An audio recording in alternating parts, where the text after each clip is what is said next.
following compilation features unsettling and spine-chilling tales sourced from Reddit's horror communities. Reader discretion is strongly advised. These narratives may contain graphic descriptions, psychological distress, and themes that could unsettle sensitive individuals. Proceed with caution, as immersion into these eerie stories may provoke fear, unease, and sleep disturbances. Enter this realm of Reddit's creepy horror stories at your own risk, as the line between reality and the macabre may blur within these chilling narratives. Story 1. A cross-country journey. My wife, Mia, and I were driving cross-country. It was our first attempt at the Great American Road Trip. Mia and I rented a small RV, more of a camper than a full-blown RV. We packed up a couple suitcases with plenty of room for any souvenirs, and we hit the dusty trail. We started our journey on the Mother Road, Route 66, driving south from Chicago until we connected to I-70 and shot straight west through Missouri. The goal was to see those parts of the country we had never seen before, stopping anywhere that seemed interesting, from the plains of Kansas up through the Badlands of Wyoming and South Dakota. In Missouri, we saw the world's largest cap gun. In Kansas, we visited the Evel Knievel Museum and the world's largest belt buckle. We love all those kitschy, tourist trap places.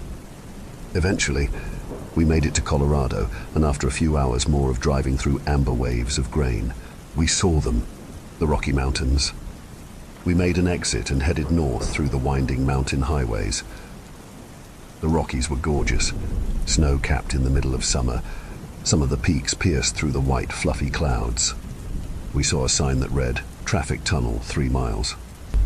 A little further and sure enough, there it was, a large tunnel bored directly through the mountain in front of us. A large sign read, "Pike Tunnel, longest traffic tunnel in the nation. Please turn your headlights on now." "How long is it?" asked Mia. "That's what she said," I quipped. But she was right. There was no information beyond the detail that this was the longest tunnel in the nation. "Can't be more than a mile or 2, I said as I watched the little white car ahead of us slip into the darkness. A moment later we joined it. The tunnel was lit by fluorescents that gave everything a greenish-yellow tinge. On the left-hand side was a raised walkway behind a railing for maintenance access. Initially, I was struck by the incredible amount of work that went into the construction of this man-made marvel. "We're under 1,000,000 tons of Rocky Mountain right now," I said. "How many years before this caves in?" Mia responded. I shot her a look. "Let's save the cave-in talk until we're out on the other side. I'm just saying, nature will take this back eventually," she continued. I scanned the empty road ahead of us. "Where did the other car go?" I asked. We were now alone in the tunnel, no cars ahead of us nor behind us. "Huh, they must have sped off ahead. Maybe they're scared of a cave-in." My Spotify playlist had stopped playing. Mia looked at the phone. No cell service. She turned on the radio and spun the dial only to find static. "You're not going to be able to pick up a station in here," I said. She turned the volume down. "Just wanted to check. If only we had some CDs. This tunnel really keeps going." "I would have thought we'd be through it by now," I replied. I looked at the RV's odometer, 45,600 miles. I picked up speed. I wanted to try and catch up to the little white car. Up until this point, the tunnel was a straight shot, but now the tunnel started to curve to the right. It may have been my imagination, but it also felt as though we were descending. Mia felt it too, and she started to get antsy. "Where did that other car go? How long is this tunnel?" There was an urgency in her voice. I was getting nervous. Claustrophobia was not usually a problem for me, but when I looked down at the odometer and I saw that it had gone up by 3 miles, my mind began to wander to unsettling places. We were descending in altitude. I could feel it. I could see a slope in the lights on the ceiling and the railing of the maintenance walkway. I could feel a pressure in my head, and I was getting cold. "Could you grab me a Coke from the back, Mia?" I couldn't have Mia getting anxious. That would only start a chain reaction and make me freak out, which would then make her freak out. She unbuckled and ducked into the back of the RV to where we had a cooler stocked with drinks and food. Just as she stepped into the back, I saw something. There, standing on the side of the road, was a man wearing a reflective safety vest and a hard hat. He was waving to me as I passed him by. Something about him looked strange. I watched him in the side view mirror as we passed, and he was still watching the RV, still waving at the back of our vehicle as he faded into the distance. Mia reappeared from the back of the RV, Coke in hand. She popped it and handed it to me. "You look worried." "I'm fine." I smiled and took a sip of the Coke. "Eric, slow down." I slammed on the brakes as I saw what made Mia scream. In the road in front of us was a roadblock. 2 reflective traffic sawhorses blocked both lanes of the tunnel. Beyond the roadblock, the lights of the tunnel were dark. There was nothing but a void of blackness. Standing in front of the roadblock was another man wearing a reflective vest and a hard hat. Only this time his hard hat had a light on top which obscured his face. We came to a jolting stop. I turned to Mia. "Are you okay?" I asked. "I'm fine," she replied. "It's a cave-in, isn't it?" "God, I hope not." I rolled down the window, leaned out and yelled to the man in the hard hat. "Hey, what's going on?" The man was about 5 yards away. He took 2 steps towards us and then raised a hand to his mouth and yelled, "Just doing some maintenance." "How long is it going to take?" I yelled back. The man made a hand gesture as if he didn't hear me. "How long is it going to take?" I called again. He made the same gesture. I unbuckled my seatbelt and grabbed the door release. "What are you doing?" Mia asked. "I gotta know what's going on." "Eric, just stay here. It might not be safe." "I'll be just a second," I said. I pushed the door open and stepped down from the RV. "Stay in your vehicle," the man yelled. He took a couple steps towards me with his hand out, telling me to stop. "What's the hold-up?" I shouted. The man was a bit closer now, but I still couldn't see his face through the shining light on his helmet. "Please stay in your vehicle," he shouted. There was something off about him. Then I heard it. A scream, or something, rolled from deep in the tunnel. The worker turned and looked into the darkness. Then he ran past the barricades, and soon all we could see of him was the light on his helmet.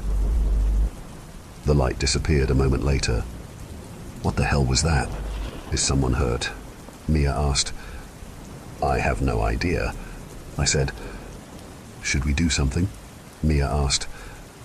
I just sat there and watched the pitch-black tunnel in front of me. I had no idea what to tell her. I checked the side view mirrors. There was still nobody behind us. "Where are the other cars?" I asked. "They must have gotten through before the roadblock, or maybe they caused the roadblock," Mia replied.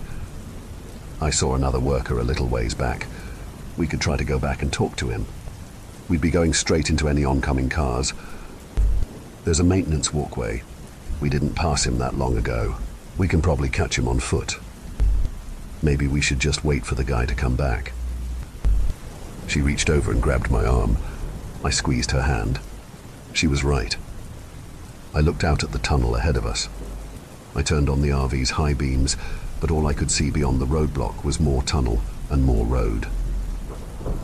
I checked my phone. Unsurprisingly, there was no service still. We waited, but the man never came back. "It's been 20 minutes, Mia said. "How come there hasn't been another car behind us?" I was having the same thought. I rolled down my window and stuck my head out. I looked back at the road behind us. It went back about 200 yards before curving out of sight.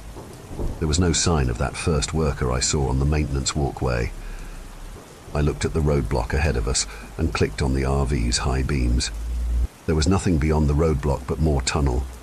It didn't look like it was under construction, just very dark. I think we should keep going. I said, what about the roadblock? We'll move those sawhorses out of the way and just drive past, I said as I opened my door. Mia looked at me, then she cast her eyes to the dark tunnel ahead of us. I knew she was processing the same limited options that I was. Driving backwards would be a huge risk in the instance of another car finally coming along.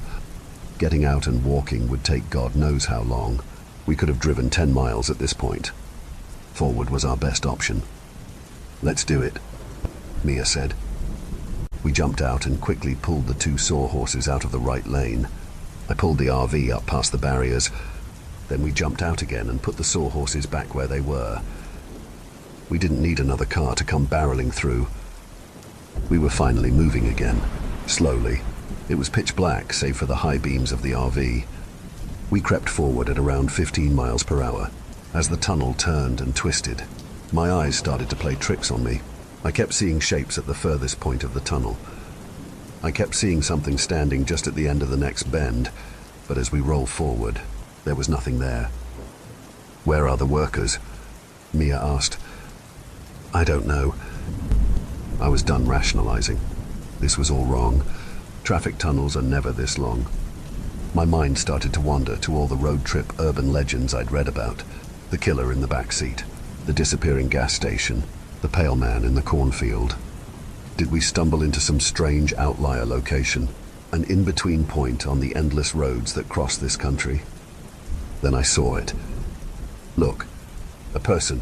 Thank God, Mia shouted. As we rounded a curve in the tunnel, a group of maintenance workers entered our view. The 3 of them stood on the left side of the road behind 2 more sawhorses topped with flashing lights.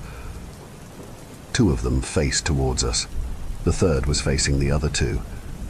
The one with his back to us wore a light on his hard hat. Was this the same guy we saw earlier? How did he get this far away? I approached slowly and rolled down the window. Hey, you left us waiting back there, I yelled. There was no response. In fact, all 3 men were completely silent, and it was hard to tell in the flashing light of the sawhorses, but they looked to be standing completely still. Hello, I yelled again. I pushed open my door and stepped out onto the pavement. Eric, wait. I held up a finger to Mia. Just a second. I slowly stepped towards the 3 men. Hello? No response. What the fuck? The bright lights of the sawhorses obscured their faces. I kept moving closer. Hey, what's going on? Then I saw it. Their faces. They were plastic. In front of me stood 3 mannequins. I backed away toward the RV. Then I turned and walked hurriedly to the vehicle. I was seriously freaked out, but I didn't want to alarm Mia. I climbed into the driver's seat and slammed the door shut. They're mannequins, I said. What? They're mannequins. Why? What? I don't know. I looked back over at the 3 figures and my blood ran cold. The hard hat mannequin had somehow turned around to face us. All 3 figures appeared to be watching us now. Then we heard it. A loud, resonant banging on the side, and then the roof of the RV. What the hell was that? Mia whispered. We listened, holding our breath. Then, a shuffling sound. Something was moving on or in the RV. Stay here, I said. I got up. Eric, wait. I moved to the back of the RV. It was dark. I went for a drawer in the kitchenette space and pulled out a flashlight. I moved to the rear of the RV, the bedroom. My flashlight illuminated an empty room. Whoever is back here, I have a gun. A shitty bluff, but I didn't see anything. I shone the light out of the windows of each side of the RV. Nothing. Then I heard it. A shuffling sound from right above me. I looked up and screamed, "Fuck!" On the roof of the RV, staring through the skylight, was a woman with vacuous black eyes and a dead smile. Her stringy black hair dangled down towards me, casting thin black shadows across her horrible pale face. Mia, drive! Fast, I screamed. Mia jumped over to the driver's seat, shifted into gear and stomped on the gas. The RV was clunky, but it could move when it needed to. We lurched forward and I fell back. I trained my flashlight up onto the skylight again and the woman was gone. I scrambled to my feet and looked out of the side windows. Did Mia shake her off? There was no sign of the woman. I moved to the passenger seat, breathing heavily and sweating. What happened? She asked, keeping the RV at a steady 50 mph. There was a woman on the roof, I said flatly. I realized now that I was in a kind of shock. A woman? Her eyes were black. Mia just looked at me, then back at the tunnel ahead of us. There's something wrong with this tunnel, I whispered. Mia pointed at the road ahead. Look. I looked out at the tunnel. There were more mannequins, a lot more mannequins. They were positioned on both sides of the road. They were all facing us, and even though I never saw them move, when I looked in the side view mirror, they were somehow still facing us, turning to watch us as we drove past, watching without eyes. Just keep driving, I said. As we drove on, the mannequins crowded the sides of the road more and more. There were thousands of them. Eventually, they were so close that some of their outstretched arms hit the side of the RV. They were closing in on us, squeezing our path forward. One stood in the middle of the road. I don't think I can get around it. Run it over. Don't stop. The RV smashed into the mannequin. Its head shot forward and bounced against the windshield, and the vehicle shuddered as it rolled over the body. Soon there were two in the road, then three. I could see where this was going. Pretty soon there would be too many for the RV to ram through, but goddammit, we were going to get through as many as we could. Speed up. Mia. Crash! The sound was surreal, smashing into mannequin after mannequin at nearly 60 miles per hour. Hands, legs, heads and torsos flew. The windshield cracked. The RV shuddered and screamed and eventually slowed down, despite the screaming engine. I'm certain the axle was jammed up with lifeless, plastic body parts. Eventually we came to a stop. She won't move, Mia said. She pressed on the gas, but it was no use. The RV just rocked a little bit. Try reverse. She shifted and pressed on the gas. We got some decent movement before running into another jam. Fuck. Should we get out and look? Mia asked. I'll go, I said as I grabbed the flashlight and popped the passenger door. Mia unbuckled her seatbelt. We'll go together. We stumbled out of the RV on the passenger side. It was like stepping into hell. Countless, lifeless faces stared out at us from the darkness. The only light came from the headlights of the RV and my flashlight. We clumsily made our way along the side of the RV. The ground was littered with mannequin pieces. I thought to myself, if we could get a couple yards cleared out behind the rear tires, we might be able to back out and get enough momentum to reverse all the way back out of here. Instead, when we got to the back of the RV, my stomach flipped and my heart sank. I was expecting to see a trail of flattened mannequins. Instead, the RV was now surrounded by thousands of perfectly intact mannequins standing at attention, as if their ranks had somehow been replenished after our vehicular assault. This is impossible. She started to cry. I held her close. We'll keep moving, I said. It will never end. The tunnel makes no sense. It only curves one direction. I looked at her. What do you mean? This whole time, the tunnel has only been curving to the right. It would sometimes straighten out or go left for a few yards, but before too long we were curving to the right again. We've either been driving in circles or spiraling downwards. So we'll go back the way we came and hope we're not going in circles, I said. We had been driving for hours at this point. Walking back out the way we came would take days. But now that I thought about it, Mia was right. We'd only been curving to the right. This tunnel seemed to be very gradually taking us downwards into the earth. Going forward would not get us any closer to escape. We'll need food from the RV, Mia said. I nodded, and we stumbled our way back to the front of the RV, the mannequins' lifeless faces watching us the whole time. I stepped up to the passenger door and nearly fell back when I looked through the window. "What the fuck?" I breathed. What I saw were two mannequins sitting in the driver's and passenger's seat. How they got in there, I have no idea. But what really made my blood run cold was that they were dressed exactly like MIA and I. They wore identical sets of clothes. The one in the passenger seat had my same New Order t-shirt and black jeans. The one in the driver's seat had Mia's green striped sweater and denim shorts. Their plastic faces stared out through the shattered windshield at the endless crowd of mannequins staring back at them. Mia stepped up and saw the uncanny display. "What the fuck?" Mia echoed. I pulled myself up into the RV and slowly stepped around my mannequin doppelganger.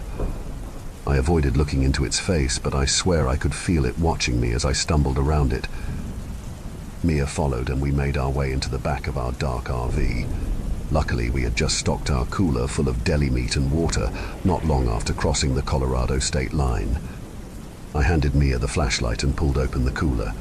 I filled a backpack full of food and water. I turned and saw them. My mannequin double had somehow moved. It was standing in the aisle watching us. Mia's doppelganger was still seated in the driver's seat, but had turned to peer back at us with its eyeless gaze. Mia saw the look in my eyes and turned. She screamed when she saw them and backed into me. I put my arm around her and we stood there a moment, letting our skyrocketing heart rates return to Earth. "Let's get out of here," I said. I slid the backpack onto my shoulders. Mia joined me at the door. I looked into her eyes. "Are you ready?" She nodded. I kissed her. "I love you," I said. "I love you," she said. The look on her face killed me. She was terrified. I'm sure the look on my face was similar. I opened the door and we stepped out. We again stumbled to the back of the RV. Once we were clear of the RV and all the crushed mannequin body parts, it became easier to find footing, though weaving through an endless crowd of lifeless people was a slow process. It was pitch black. Without the flashlight, we wouldn't be able to see a foot in front of us. As I walked, the beam of light created the illusion of movement in the crowd. At least I hoped it was an illusion. The limbs of the mannequins seemed to stretch and turn, but the only sound was that of Mia and I shuffling our way through the crowded tunnel.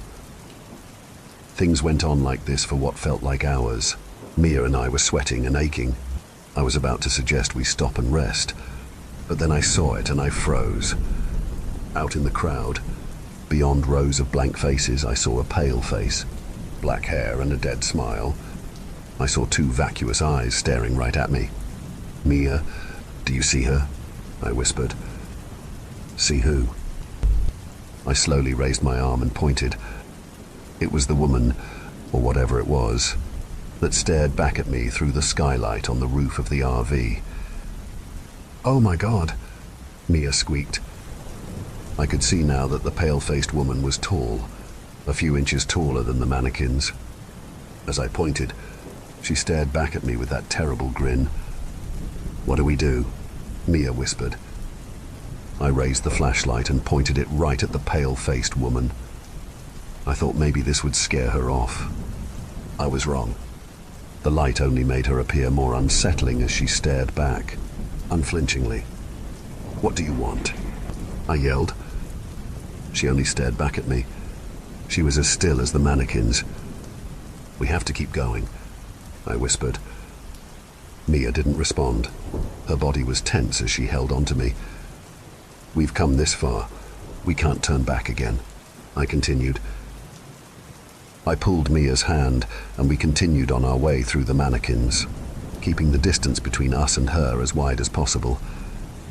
As we moved past, she kept watching us. Though her movements were imperceptible to us, her eyes never left us, like one of those portraits whose eyes appear to watch you no matter where you stand. Finally, we got far enough that she was out of sight, but the thought of her being somewhere behind us only unsettled me further, and I quickened our pace. As the hours wore on, there was no sign of the pale-faced woman, and the crowd of mannequins began to thin out.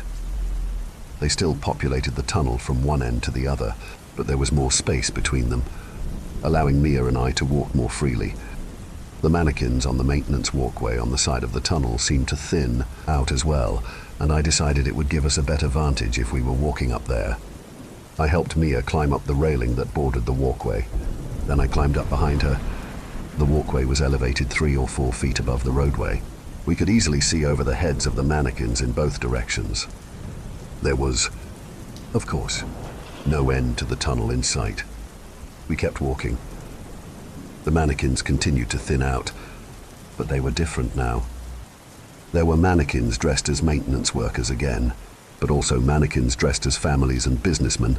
There was even a group of mannequin nuns standing in a single file line, heads bowed in prayer. Needless to say, we passed none of this on the way into the tunnel.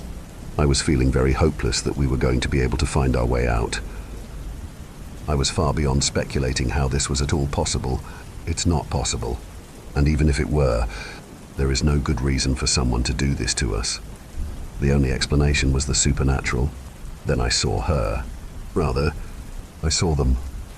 Arranged in the middle of the tunnel was a circle of mannequins with long black hair and tattered cloth. They looked exactly like the pale-faced woman, minus any facial features. I kept a close watch on them as we passed to make sure they didn't start following us. "A door," Mia shouted. Mia pointed a few paces ahead of her. There was a door leading into the wall of the tunnel. We ran towards it. Mia grabbed the handle, turned it and pulled.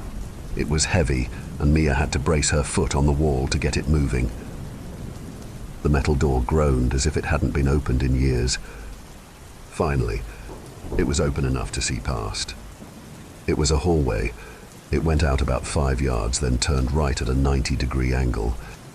The strangest part was the design of the hallway. It wasn't cement or pavement like the tunnel. The walls were wood-paneled, and the floor was covered in a thick carpet, like a house from the 1970s. "I say we see where this takes us," Mia said. There was no reason to disagree, but I wasn't going to get us trapped in there. I opened up my backpack and took out a water bottle.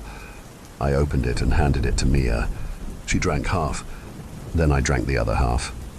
I slowly closed the door, shoving the empty water bottle in the crack to keep it from closing all the way. I turned to Mia. "Okay, let's go." We slowly made our way down the quiet hallway. We got down to where the hallway cornered to the right, and that's when we heard it. Ka-chunk! I whipped around. The door had closed behind us. I ran back to it and tried to push it open, but it was no use. There was no way it closed on its own. Someone had to have removed the water bottle. Our path had been chosen for us. There was no turning back. We continued down the hallway. We turned right. The hallway continued, then turned right again. That should have led us right back to the tunnel, but it didn't. This part of the hallway went on far longer than was possible without running into the tunnel. Then it turned right again. It went on like this. Sometimes a section of the hallway was 20 feet long. Sometimes it was 20 yards long. Sometimes it was 3 feet long, but it always turned to the right. At first it was a relief to be somewhere other than the cold, dark tunnel, but the hallway very quickly became claustrophobic, and before too long, I heard someone walking behind us. We had stopped to take a break, and I heard a third pair of footsteps on the carpet coming from behind us. I backtracked to the last corner. I was terrified as I slowly peeked around the corner, tense and waiting to see the vacuous eyes and inky black hair of the pale-faced woman. But there was nothing there. I wasn't about to backtrack any further. There was no one there, I whispered.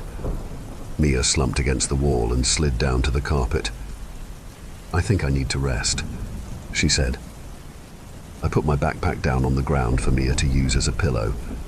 She laid her head down and was passed out in seconds. I had no idea how long we had been walking at this point. I stood leaning against the wall. My body was telling me to rest, but I couldn't risk falling asleep. I had to keep watch. I knew she was following us. I took in the details of the hallway for the first time. The carpet was a dull brown. and the walls a cheap wood paneling. The hanging lighting fixtures were shaded by stained glass, something you might see in an old diner. Who built this place? Did someone pick out the carpet and the lighting fixtures? Did a team of workers blast these tunnels into the earth? Or has this place always existed? Was this purgatory? I began to feel dizzy. I was panicking. My heart felt like it was trying to escape my chest. I slumped to the floor and tried to slow my breathing. I closed my eyes. I shot up in a panic. I had fallen asleep while I was meant to be keeping watch. I snapped to my feet and looked around. Mia was still asleep on my backpack. Then I noticed that the hallway had changed. A few paces away, there was now a plain wooden door in the wall. I slowly approached it. I put my ear to the door, and I could hear what sounded like TV static and the low murmur of voices. I discreetly grabbed the door handle and turned it slowly. I felt the latch bolt clear, and I carefully cracked the door just enough to peek inside. It was dark, so it took a second for me to register what I was seeing. I saw a small boardroom. A long table in the center was surrounded by seated men in suits. At the end of the table stood another man next to an old CRT TV that was playing static. This was the only source of light in the room, and all the men around the table were turned towards the TV. Suddenly the screen flickered from static to a solid dark background, and some warped New Age style music began playing. Then the words appeared on the screen that terrified me like nothing else before. In plain text the words read, "You will lose her." I froze as I knew these words were meant for me. I watched with terror as the men seated around the table slowly turned toward me in unison. They were mannequins. The TV screen then clicked off, and they continued staring at me as I could barely make out their forms through the near pitch darkness. I quickly pulled the door shut and whipped around to look at Mia. I had a horrible feeling of dread that when I turned around, she would be gone. Like the message on the TV promised, "Eric, what are you doing?" Mia was leaning up and staring at me. Thank God, there was Mia, right where I left her. I pointed at the door and said, "This door appeared and I..." "What door?" she interrupted.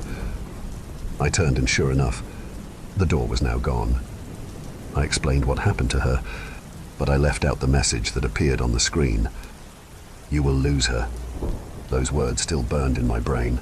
I tried to force them out. We drank water, ate granola, and then got moving again. Hallways, endless hallways. After a couple hours of walking, we started to hear music. There were small speakers in the corners of the ceiling. I recognized it as the same New Age music that played on the TV in the boardroom. The melody drilled into our minds, combined with the dull aesthetics of the quiet hallways and the endless right turns. The music had a hypnotizing effect. The lengths of the halls became more uniform. That is to say, the straight section of hallway was about 7 paces, then a right turn, then 7 paces and a right turn. "I think we're walking in circles. Or a square," Mia said. I looked at her and took out a bottle of water. I peeled off the plastic label and dropped it on the floor. Then we kept walking. 7 paces, right turn, 7 paces, right turn, 7 paces, right turn. And there it was. Mia was right. The label from my water bottle lay in the middle of the hallway. Somehow we had been led into a loop. I lost it. "Fuck!" I kicked the wall repeatedly and screamed. Mia just leaned her back against the wall. This was our dynamic. If one of us lost it, the other became zen and thought of a solution. More often than not, I was the one to lose it. I finally stopped freaking out. "There has to be a way out. A door," Mia said. "We would have seen it," I replied. "A hidden door," she said. She turned around and ran her hands along the cracks of the wood paneling. "Most likely on the outer wall," she said. She beat her fist on the wall, listening for a change in the sound. I exhaled heavily, sweating and tired, and I started searching the wall as well. We checked the whole first wall. Nothing. We checked the second wall. Nothing. The third. Nothing. The final wall. Nothing. I gave up and slumped on the floor. Mia immediately went over to the other side of the hall and started checking the inner wall. "What are you doing? I thought you said it would be on the outer wall," I asked. Then we heard it. Mia beat the wall, and instead of the dead thud, we heard a resonate boom. A door. I shot up and started tapping the wall with Mia until we found where the door ended. It was the width of about 4 wooden panels. I lined myself up in the center, lowered my shoulder and pushed. It moved. It barely moved, but it was enough to confirm this actually was a door. I recentered and tried again. Lowering my center of gravity, I pushed as hard as I could. The door pushed inward about 3 inches. Then Mia joined in. We slowly moved the door. 5 inches, then 10, then 15, then 20. Then Mia slipped inside. I had a moment of panic as she disappeared into the darkness, and those haunting words came back into my mind. "You will lose her." I darted past the doorway, falling through the threshold and hitting the concrete floor. I looked up and there was Mia. Thank God. I promised myself I'd never let her out of my sight again. "The exit," Mia said. She looked and sounded as if she were 1,000 miles away. I got to my feet and followed her gaze. What I saw nearly brought me to tears. We were back in the tunnel, but there was light. About a mile down was the mouth of the tunnel, and daylight pouring in. Beautiful daylight. I grabbed Mia tight and kissed her. "Thank God," she cried. We started moving. Nothing was going to slow us down this time. We sped up into a run down the maintenance walkway towards that beautiful sunlight. As we approached, something else came into view. Parked in the middle of the roadway was a large vehicle. It couldn't be. It was. Our RV sat in the road waiting for us. We ran all the way to it, pulled open the passenger side door and climbed in. There were no mannequins to be seen. I fell into the driver's seat and Mia handed me the keys. I turned over the engine. The most beautiful sound I'd ever heard. I shifted into gear and floored it towards the sunlight. As we got closer, I could see the green of trees and the blue of the sky. We were maybe 100 yards away. I turned to Mia, tears in my eyes, and what I saw turned my blood to ice. Just beyond Mia's window, that horrifying pale face grinned at me. The pale-faced woman was somehow floating outside of the RV. Before I could say anything, her hand smashed through the window and gripped Mia by the throat. Then in one horrible motion, the thing pulled Mia screaming through the window and disappeared.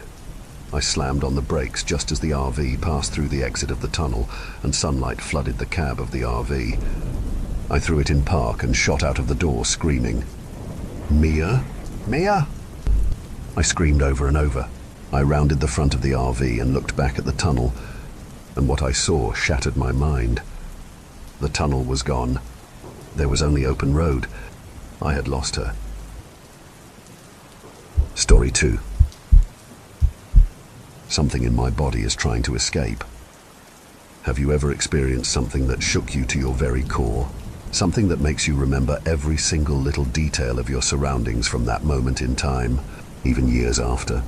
I can remember so vividly the moment I realized something was wrong with me. I was in my junior year of high school, sitting in class, just like any other day. I remember the smell of erasers and cheap cologne that permeated off my classmate who sat next to me. I remember the scratchy tag on my t-shirt and how I was resisting taking it off in the middle of class just to cut it off. I remember what my teacher, Mrs. Brown, was talking about, the fall of Constantinople. My mouth felt dry and I kept looking at the clock, counting down the minutes until I had lunch so I could get a soda. The sound of a pen clicking behind me was synchronized with the song that was stuck in my head. All those things were going through my brain at once. My ADHD mind went 1,000,000 miles per minute when it all came down to a caching halt when I felt it at 11:23. I felt what I can only describe as a hand grabbing at the inner lining of my stomach. It didn't necessarily hurt, not at this point. That's not why I got so scared. You see, not only do I have ADHD, I also have OCD that manifests itself in the fear of anything growing or moving inside me. even if I think about the concept of blood moving in my body or a heart that is beating in my chest. I have to think of something else. I've had full-blown panic attacks because of it. The closest term for this is tocophobia. That's technically the fear of pregnancy. I'm a guy, so it's not completely accurate, but it's really the closest term. I mean, I also do have a huge fear of pregnancy. Not necessarily of me being pregnant, but even though I knew I could never get pregnant, the thought of it still made me feel sick. I bet you can imagine the terror that overcame me as I felt something moving in me. I made an audible groan and grabbed my stomach. My whole class turned to look at me.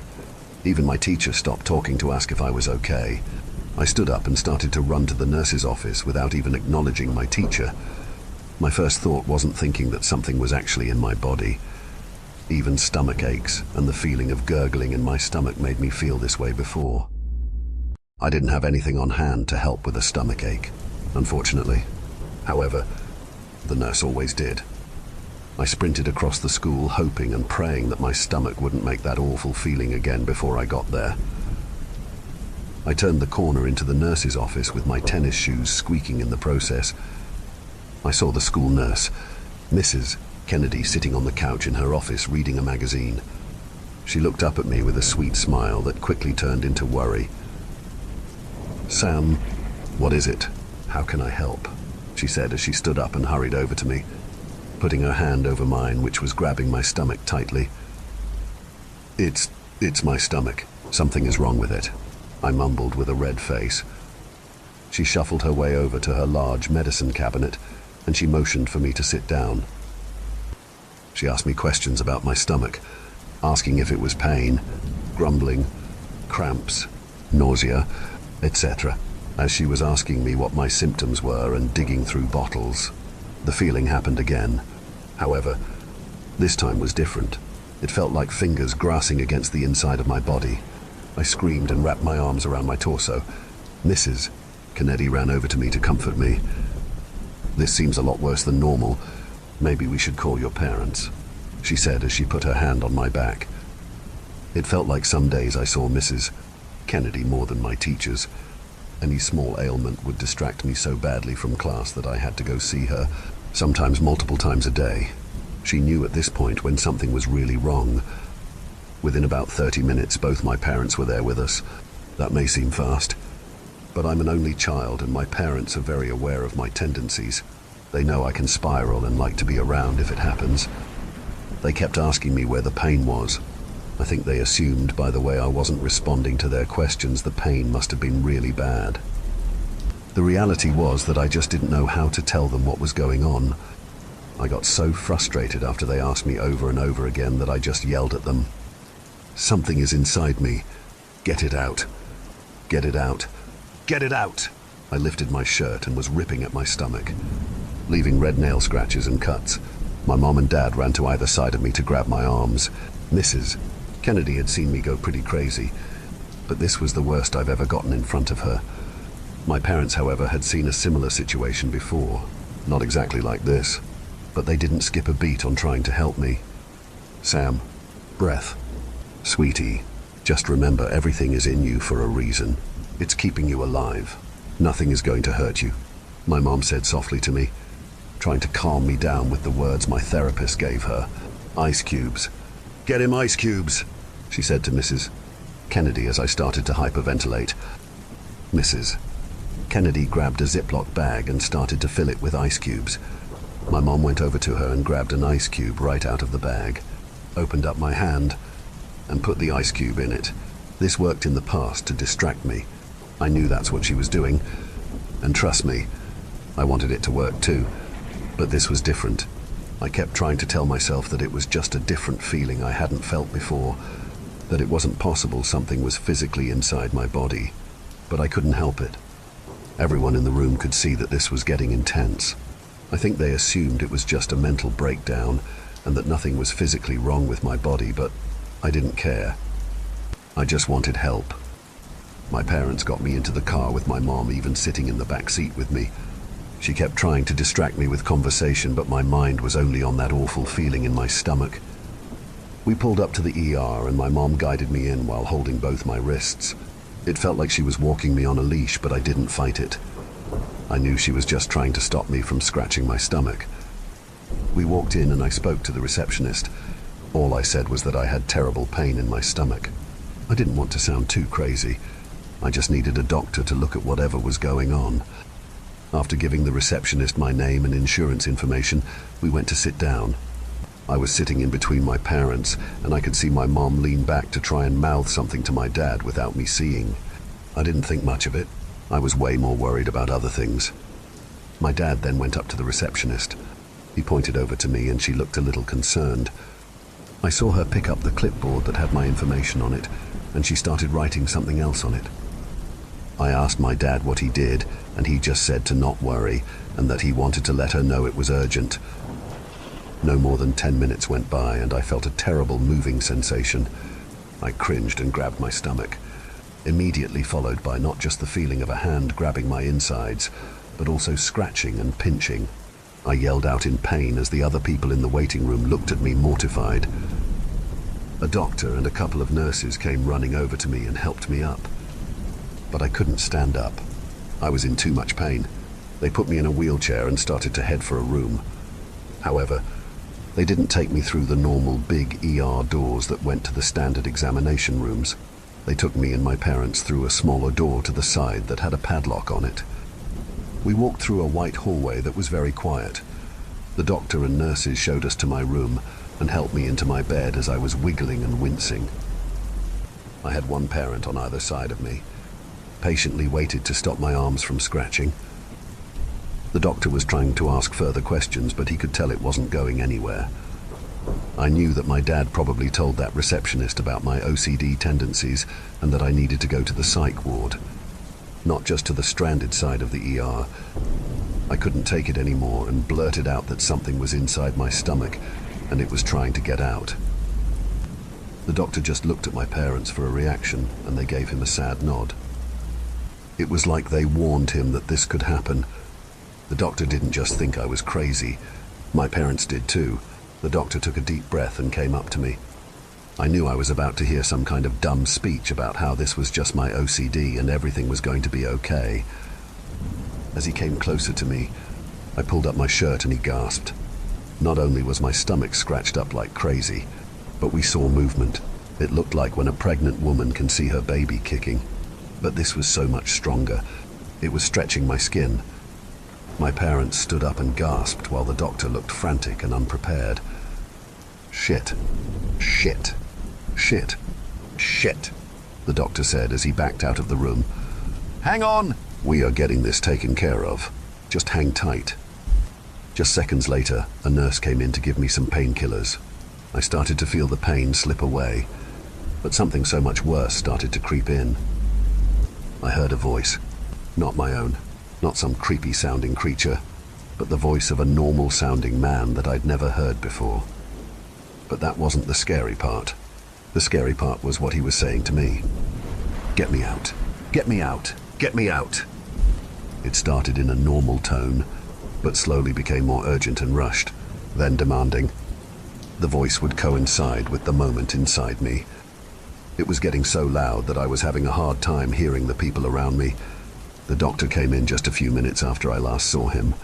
He was red and sweaty, like he'd just run a marathon. He told me they needed to do just a few tests on what was inside me before taking action. I was trying so hard to pay attention to the words coming out of his mouth, but all I could hear was the voice. The voice stopped for just a second and changed what he was saying. Now he started repeating, "Cut me out. Cut me out. Cut me out. Now!" I now knew this thing didn't just want out, but it wanted out now. I begged the doctor to just get it out now, but he wouldn't listen. The voice spoke up again. "This is taking too long. Don't be afraid. Get me out yourself." I think it could feel me resisting. Without realizing it, I was looking around the room for something. It was like I didn't even have control over my head or eyes anymore. I knew the voice was looking for a knife, but I was trying to ignore the feeling. I knew there weren't any knives around. I was in a very safe place, just as I had the feeling I was safe. It was immediately taken away. The thought passed through my head that my dad probably had a pocket knife on him. My heart sank. I knew this thing could hear my thoughts. I knew what it would try to do. The next thing I knew, I was on my feet, leaping for my dad. My body hit his. Luckily, he's in pretty good shape for his age and had no problems putting me in my place.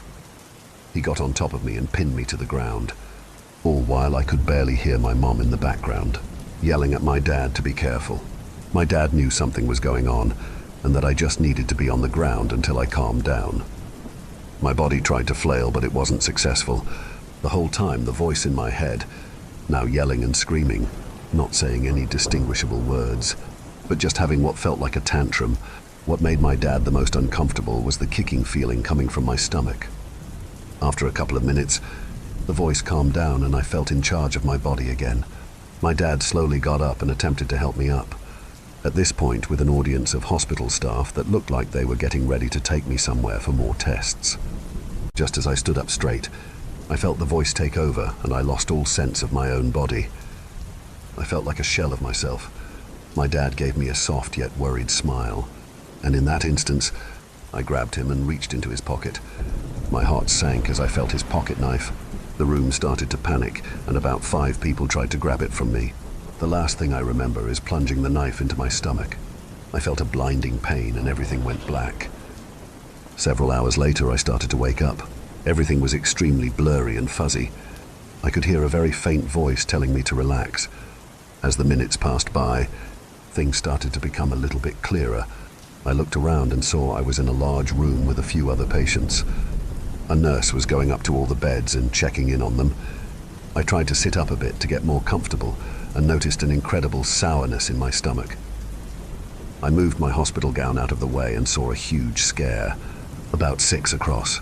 Most of the scare looked very surgical, like what I'd imagine a C-section surgery would look like, except where I remembered the knife going in. It looked like a bunch of extra stitches had to be added where it went in. It also looked pretty bruised. I can imagine that a dull 10-year-old knife that was harshly shoved into a body really wouldn't cleanly cut through and leave some damage.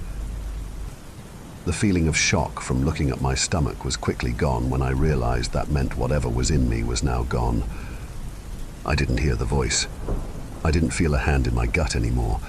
I didn't see that vile kicking anymore. I felt like I could breathe. I asked the nurse what they found and she looked flush.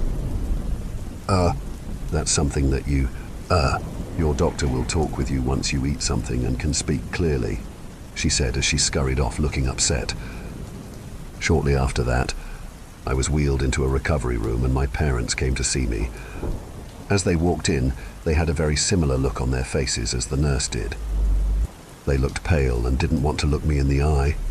I kept asking them questions about what was going on, but they said the doctor needed to discuss it with me, and he wanted to make sure I wasn't feeling high from the anesthesia while we had a conversation. The doctor didn't come and see me for another 10 hours, which felt strange. And to add to the strangeness, my parents were taking shifts hanging out with me. There was only overlap when they switched, and the other parent took over while the other one left the room. I would understand if they weren't both with me for the whole time. I'm not that needy, but they were only both in my room together for about an hour. That was the hour before the doctor came to my room. Finally, the doctor came in to talk to me. When he walked in, the room was cold and quiet. It was evident he didn't feel the same relief I was feeling. He seemed awkward, like he was talking way too long to get over to me. He grabbed a chair and scooted it close to me. Listen, Sam, I know this last 24 hours has been very challenging. I apologize for not explaining what happened during your surgery sooner, but we all needed time to figure it out. And quite frankly, process what happened. We feel we have enough information to let you in on what is going on. A silence filled the room. It felt like no one was brave enough to break it. And? I said with confusion. I think it'll be easier if we just show you. The doctor, along with my parents, helped me into a wheelchair, and we started to make our way across the hospital to an entirely different section. I couldn't believe all the things running through my head at what we were about to see. It felt like cruel and unusual punishment to leave me in anticipation and not just tell me what I was about to see. When I went around the corner, I couldn't process what I was looking at. I thought they were showing me a large tumor or growth of some kind. But why would a tumor be in a big incubation chamber with tubes connected to IVs and machines coming out of it? As I got closer, I started to see human features on it. It was mostly just a 6-pound lump of flesh, but I could see a hand sticking out of it. It was small, but what made it creepy was it looked like a fully developed man's hand, just small. I could see a patch of hair coming out of what I assumed was its head. It had no discernible facial features, just a few teeth scattered in one section. As I looked at it with disgust, coming to terms with this thing that was just in my body, I had a realization. I wasn't feeling sick at the thought of something being in my body.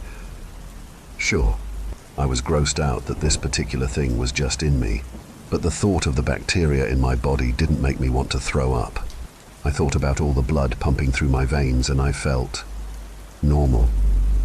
Not only was the voice and kicking gone, but my OCD was gone too. I didn't have a mental illness. It was just this thing, trying to find its way out for years. As I was staring at the creature, the doctor came and put his hand on my shoulder. "We believe this is your twin brother." I immediately looked up at my parents, who looked very disturbed and upset. I let the doctor finish talking. "We believe that you absorbed him in the womb and that he has been living inside you your whole life. This is an extremely rare condition called fetus in fetu. It seems he didn't quite have the best opportunity to develop normally. That's why he looks the way he does. Despite his appearance, he has all the organs he needs to survive. Looks like he's missing a lung and his gallbladder. Also a piece of his liver, but other than that, it looks like he will live for at least a few years. He won't be able to leave this room due to him needing a feeding tube and a few other things that his body cannot do on its own. He needs lots of support just to live. What makes this situation extremely unique is that your twin is still alive despite your body not sustaining him anymore. Even though we have him hooked up to a few IVs and machines, it is unexplainable how he is living while outside of your body." I was in complete shock. I didn't want to believe it. I asked my mom why she never told me I absorbed my twin in the womb. She said she had no clue. There was never a sign when she was pregnant with me. He also mentioned that sometimes even in pregnancies, women will go their whole pregnancy without even getting a belly. It's called a cryptic pregnancy. I've always had a bit of a gut, but never anything big enough to cause suspicion. I guess in my case I had a fetus fetu and an experience similar to a cryptic pregnancy, even though it was in my stomach. At least that was the doctor's best guess. Although, it all sounded like BS to me. The doctor and my parents kept trying to explain more and more details to me. I don't know why they didn't slow down a little bit for my sake. How could they not tell I wasn't processing any of this? I noticed something while they were trying to explain things to me. They kept calling it a he. Now listen, I'm not some kind of asshole that won't respect someone who wants to be called a specific pronoun. I've never been that kind of person, but this is where I draw the line. Not just that, but this thing had a name. My parents named it and said today was its birthday. While they told me all this information, they didn't look happy about it. It seemed like they were forced to do all this nonsense, and now it was my turn to be convinced. I could tell they were trying to force it. The doctor told me, despite it not having a high probability for a long life, that we should still try and give it the love it deserves. Of course, the doctor referred to it as a he, but I refused to. This disgusted me. This thing tried to kill me and ruined my quality of life for so long. And now we are going to treat it like it's some kind of prince? No, absolutely not. Luckily, it seemed like it would never leave the hospital, but my parents planned on going to visit it daily. Visiting it? Are you kidding me? It has no eyes, no ears. It's probably miserable and has no concept of people even being around it. I'm refusing to ever see this thing again or acknowledge its existence again.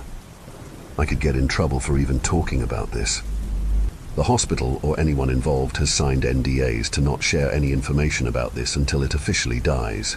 This is because it's a medical anomaly and the first of its kind.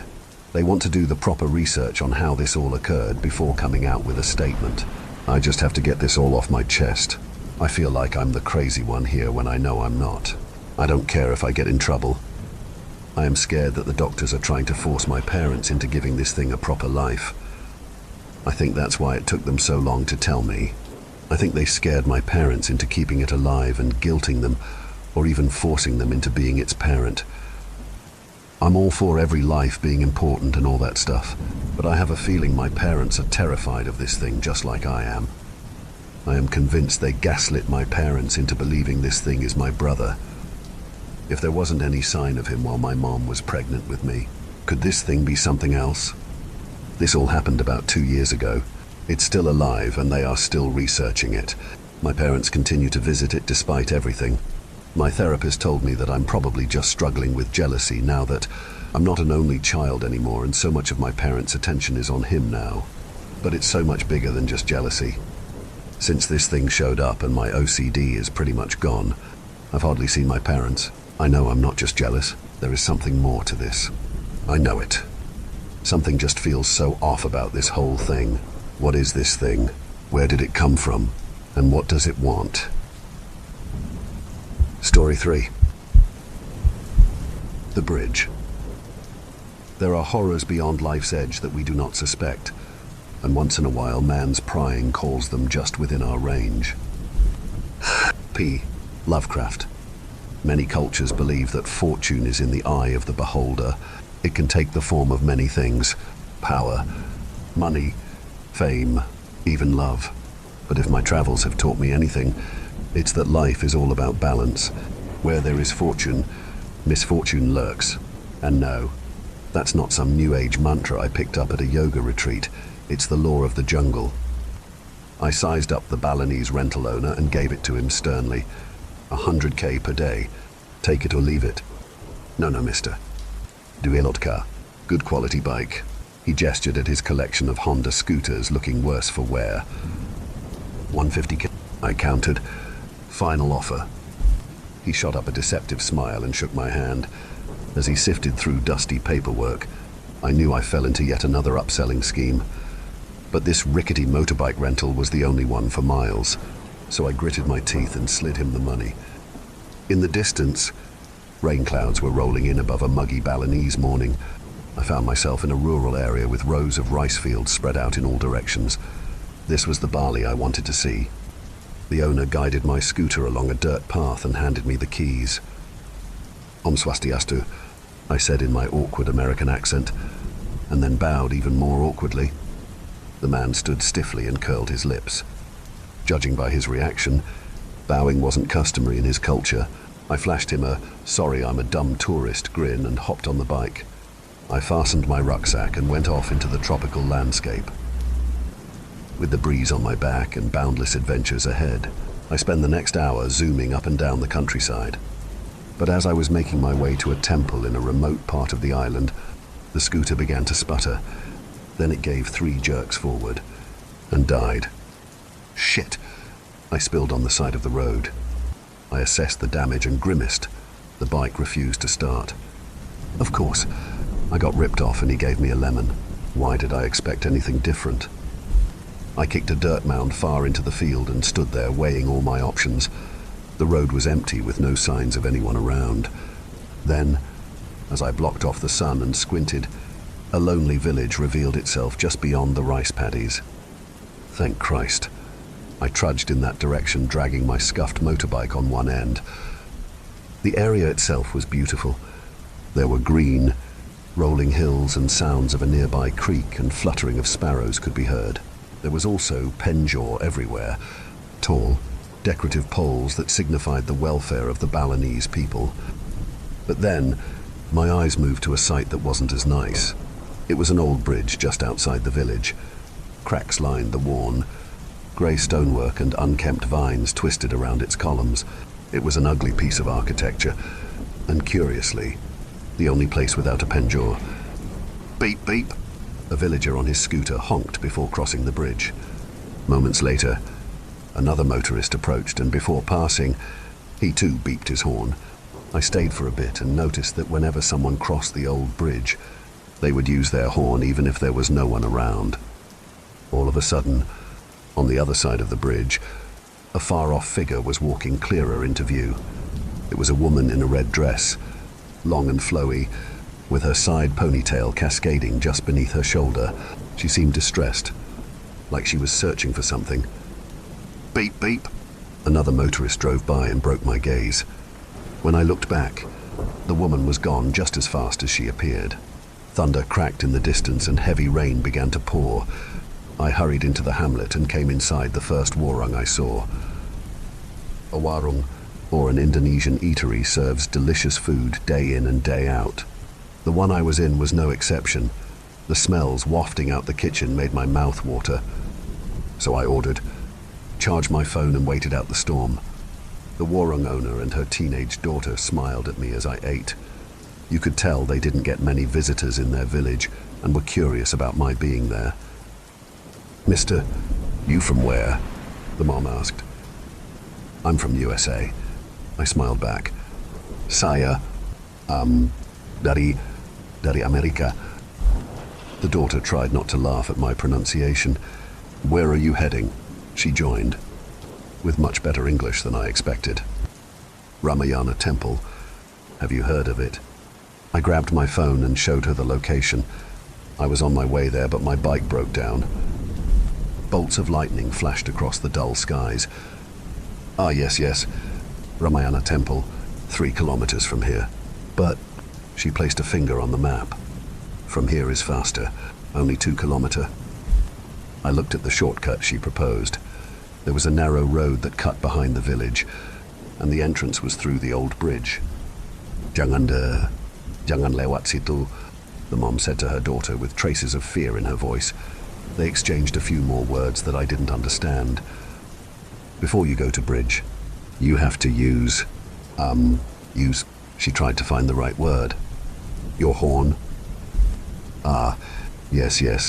You have to use horn 2 times before you go on bridge. Very important. 2 times. The same fear in her mother's voice was in her quivering eyes, and I realized she was serious. "I saw some people doing that when I first got here. Why do you have to use your horn like that?" At this point, the mom seemed visibly spooked and wanted no part of this. After more claps of thunder, the daughter added, "There is woman outside our village. She lives under bridge. But she is not really woman. She is." Her mom interrupted us by giving me the bill. She tried to fashion a warm smile, but her lips couldn't stop shaking. Something really got under her skin. Not thinking much of it, I finished my meal and called the bike rental. After the rain let up, they sent over a mechanic and got the rust bucket running again. "Thanks again for the food." I waved goodbye to my friendly hosts and rode off. The rain had been reduced to a light drizzle, and fog began creeping down from the hills. It was eerily quiet on my way out. I whipped the scooter around the bend, and there it was again, the old bridge, but much closer this time. I stopped to inspect the menacing structure. The fog covered much of the vines now, casting the appearance of gangly creatures writhing around in the mist. But it was all in my head. Of course, I didn't care much for third world superstitions and had no intention of using my horn, so I laughed and drove forward. After riding around for a while, I realized 2 hours have gone by and no signs of the temple anywhere. No signs of anything, really. Only dense jungle on each side and fog that seemed to have no end. How could I have gotten lost? The road only lead in one direction, and I was following it to a T. I kept riding, and finally, a fuzzy shape in the distance poked out of the fog. There it was again, the old bridge. It was bigger, more daunting than before. I hopped off in search of the village, but there's no trace it was ever there. Only me, the fog, and the bridge. Suddenly, there was a woman. She sat on the ledge, weeping gently and looking down at the water. Her red dress was soaked, and her hair was left in a disheveled mess. "Are you okay, miss?" I called out, walking closer and closer. The air was impossibly still. My heart pounded and I was covered head to toe in cold sweats. Finally, I went to tap her shoulder, but before my hand could even reach her, she snapped at my wrist and pulled me within inches of her face. I don't remember much after that. Kids from the village found me in pretty bad shape after I left the warung. Apparently, I ditched my bike on the side of the road and sat on the old bridge, staring down at the water. When they found me, I was muttering the words Mana Anaksaya like a madman. The kids took me to the warung owner and her daughter. Like the angels that they were, they cleaned me up and offered some food. After a bit of convincing, they told me the full story about the woman in the red dress. Decades ago, on that very bridge, a little boy was killed by a careless motorist. His mother was so grief-stricken that she hurled herself off the bridge to be with her son. Nowadays, people passing through will always honk twice, even if no one is there, as a sign of respect to their spirits. Mana Anaksaya means, "Where is my son?" To this day, I couldn't tell you what her face looked like. The events that happened are a big blur, but every now and then, just when I think I'm safe and warm in my bed, I'll see pale, putrid eyes looking down at me with so much sadness, and they never look away.